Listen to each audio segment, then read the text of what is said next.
Remarks of the President at dedication of the Frying Pan Arkansas Dam project at Pueblo, Colorado, August 17, 1962. Thank you very much.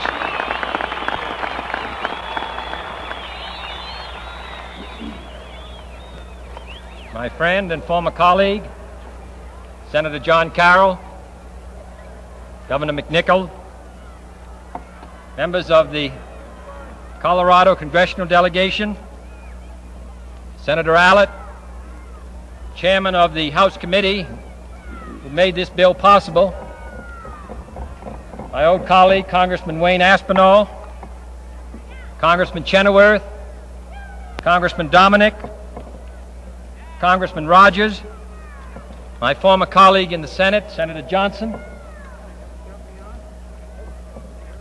your distinguished Lieutenant Governor Naus, Speaker Thomas, distinguished members of the Congress from California, ladies and gentlemen, I don't think there is any more valuable lesson for a president or member of the House and Senate than to fly as we have flown today over some of the bleakest land in the United States, and then to come to a river and see what grows next to it, and come to this city, and come to this town, and come to this platform, and know how vitally important water is.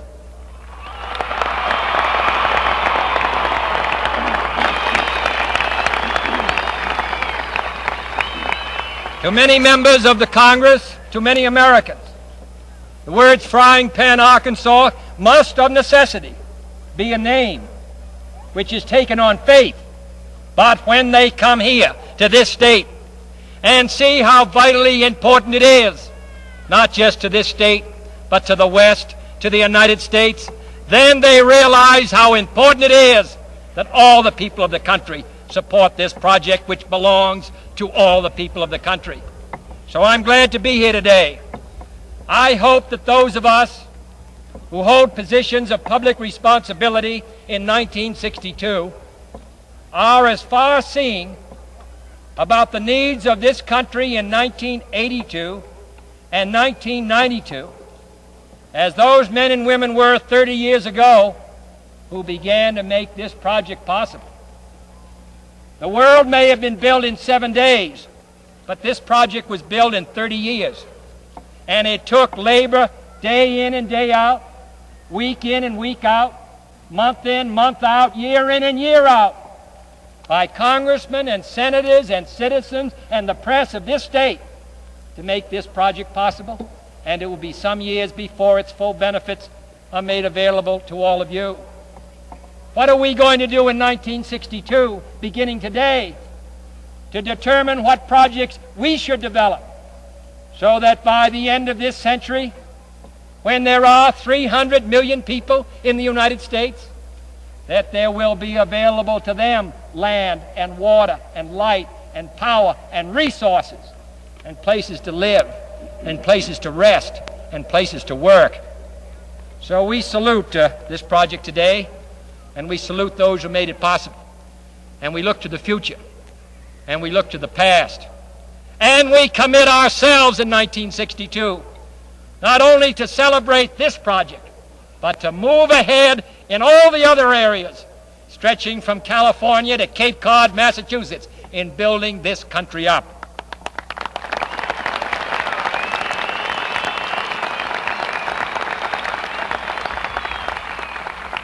This is a national responsibility. When Theodore Roosevelt became president after being vice president, the leader of his state said, "My God, they put that cowboy in the White House." Well, because he had been a cowboy in North Dakota and had spent some of the most significant years of his life, he became committed to the development of the resources of the West. And every citizen who lives in the West owes Theodore Roosevelt, that cowboy, a debt of obligation. And Franklin Roosevelt, who lived in Hyde Park, where there's plenty of water and land and a generous life, he made it possible to develop the Missouri River and all the other projects, REA and all the rest, which have helped build this country of ours. A senator from Nebraska, George Norris, made it possible for the Tennessee Valley 1,000 miles from Nebraska, to make a better life for millions of our fellow citizens who live there. What I preach is the interdependence of the United States. We are not 50 countries. We are one country of 50 states and one people. And I believe that those programs which make life better for some of our people will make life better for all of our people. A rising tide lifts all the boats. And as Colorado moves ahead, as your steel mill produces, it is benefiting all the people as they are benefiting you. And that's the lesson of this project. Because it was passed by the congressmen and senators from this state, aided by a majority of the congressmen and senators from every part of the United States. They contribute to this program, just as you contribute to their advancement, and in so doing, help build our country up. Therefore, I'm glad to be here today, and I'm glad to take part in a ceremony whose significance is far beyond this particular area. We are finally on our way to diverting water through the Continental Divide into the Arkansas River Basin. And we are going to make in this project an example of what can be done in other parts of their country who also look for water and cannot find it. This is an investment in the future of this country, an investment that will repay large dividends. It is an investment in the growth of the West, in the new cities and industries which this project helped make possible.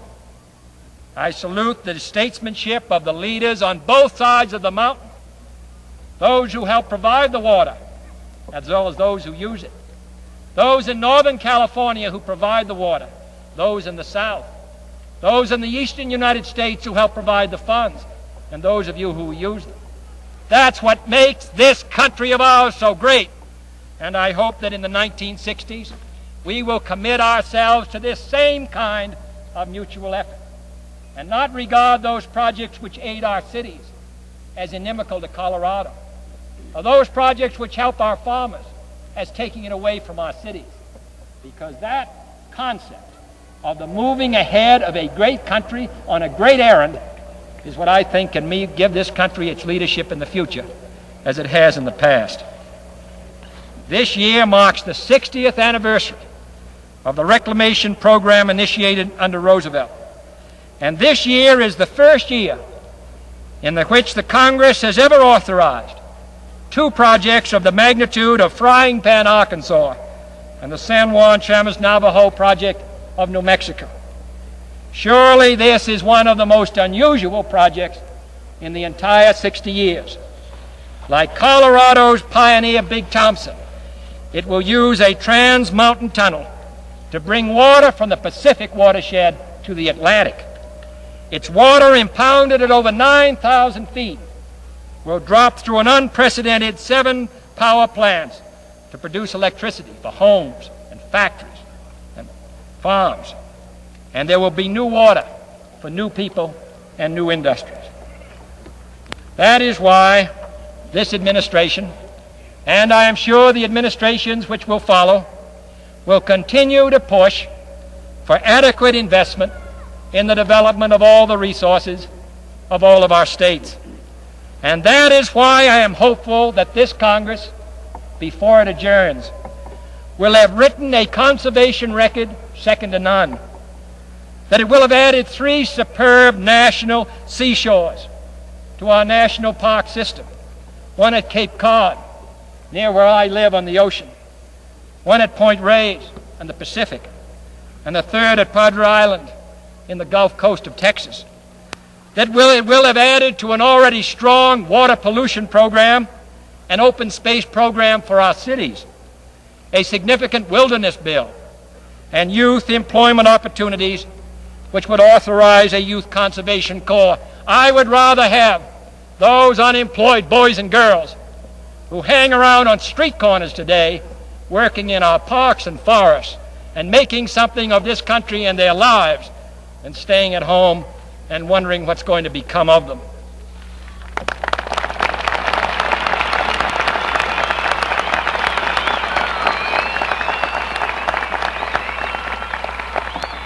And I hope we will provide for the Land Conservation Fund, which will open up a whole new area of conservation If we had not been able to purchase the Cape Cod Park this year, within 2 or 3 years it would have been too expensive. If we can buy these valuable projects today, they can be a great saving to our people 10 years from now. Every member of Congress, everyone in the executive branch, from the President on, in the field of national resources, has to plan during their period of administration or of office for the next generation, because no project that we plan today will be beneficial to us. Anything we begin today is for those who come after us. And just as those who began something years ago make it possible for us to be here, I hope we'll fulfill our responsibility to the next generation that's going to follow us. This demonstrates our confidence in the future. This is a great country, and I believe it deserves the best of its citizens. It is a rich country. 30 years ago, as I said in South Dakota today, not 10% of our farms had electricity. Now they have lights and telephones, and they have the means of communicating with all of our country. Those people who come here from abroad, what they want to see is the Tennessee Valley. 10 years from now, they'll want to see this project. And I hope in space and on the ground, this country will continue its march forward. Thank you.